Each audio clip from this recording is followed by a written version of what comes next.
Hello again and welcome to another 140k Imperial Guard Tactics video. Now before we get into today's video, I would like to say a big thank you to Townsry for sending in some awesome pictures of his Britannicum 8th.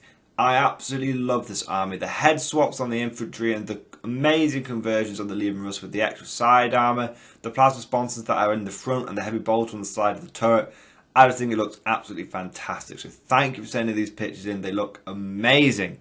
If anyone else has got any cool pictures they want me to use in my videos, please post them on my Facebook page. There will be a link down in the description below.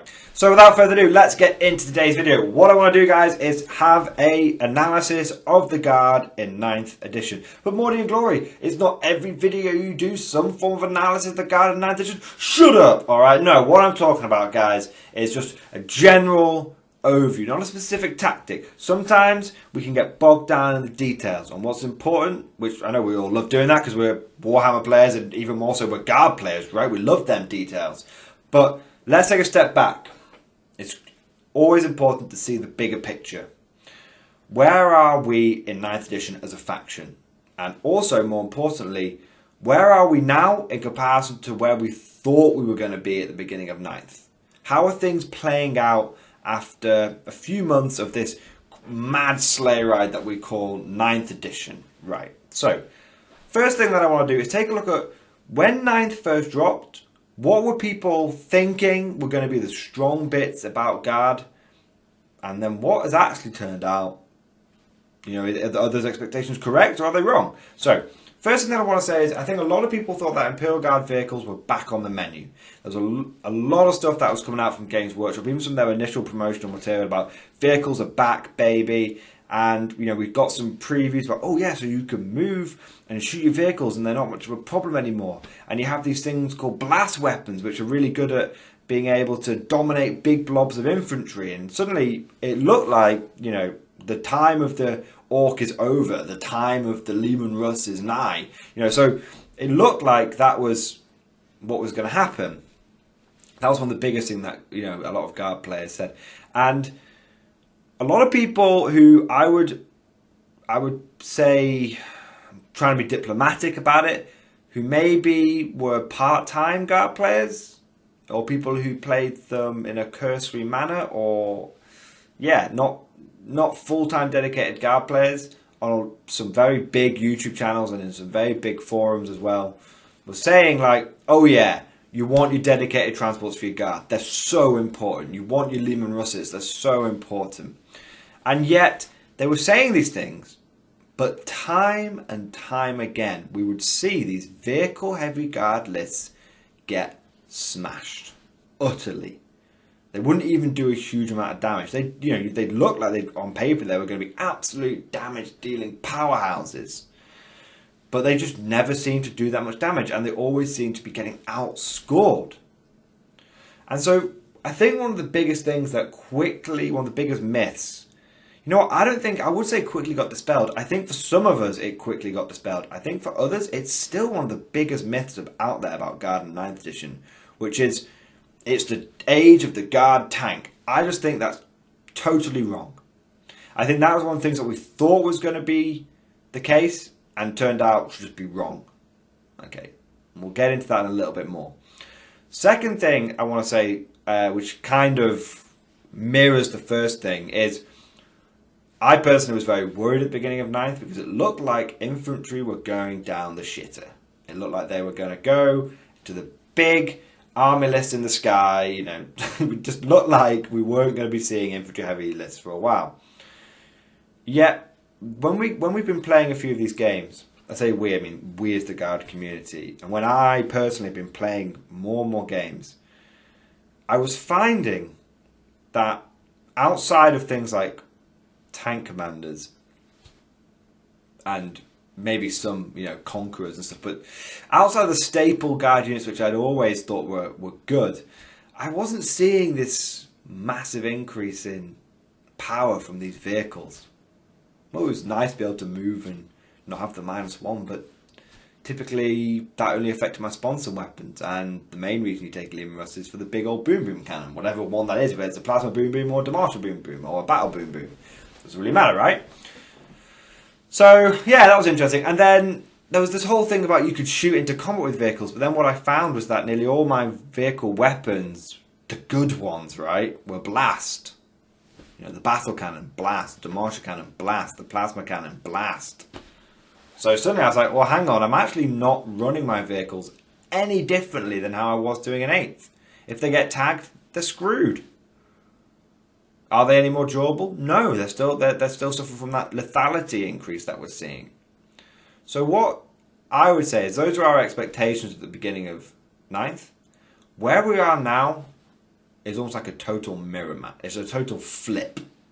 Flipped on its head, okay?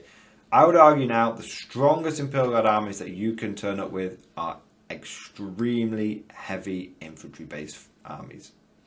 Units like conscripts, which have been written off, are actually sleeper units. They're hidden gems. They're diamonds in the rough. I wouldn't go as far to say as they're blue chip units, top tier, but they are nowhere near as bad as we thought they were going to be. And there's a number of reasons for this. Okay, why are infantry heavy armies doing better? For the Guard. I'm not saying this is true for everyone. I'm saying for the Guard, why are infantry heavy armies doing better? Well, it comes down to a couple of things.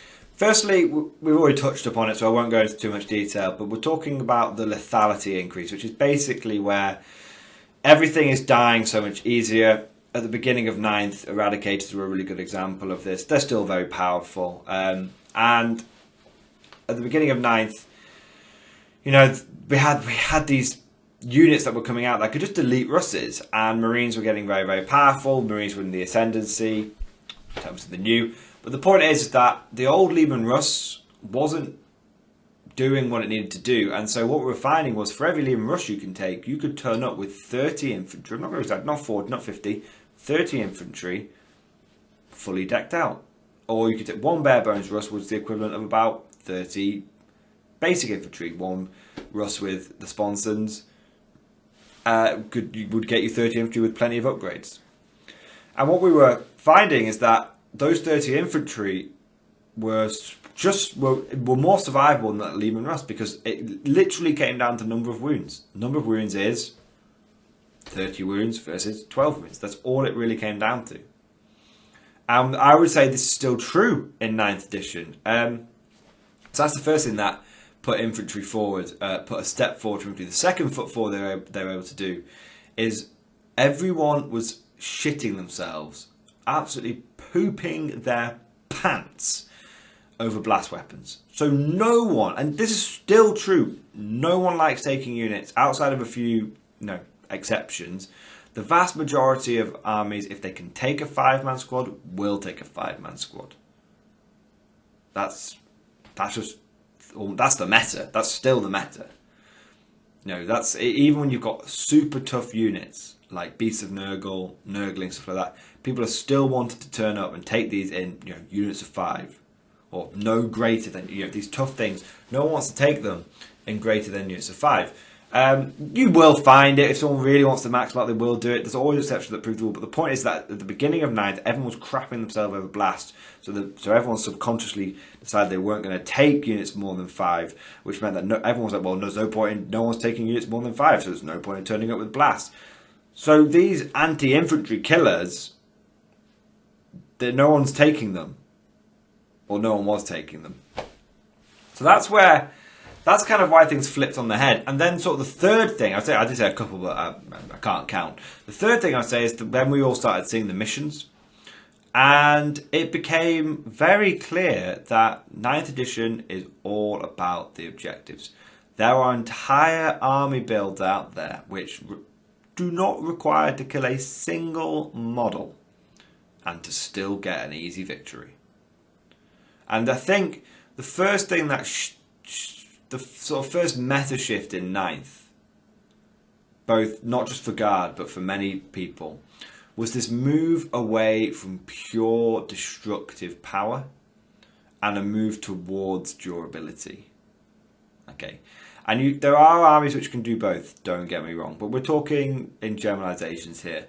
And the general thing is that armies like Marines, who were very well represented at tournaments, were not really placing first. Sometimes they would struggle to get into the top 3. sometimes they struggle to get into the top 5. They'd be like, what? And everyone would be like, it'd be this weird juxtaposition where everyone's like, but Marines are totally broken. But then they're only getting like mid results in tournaments. And the top 3 to 5 things are non-Marines. Why was this?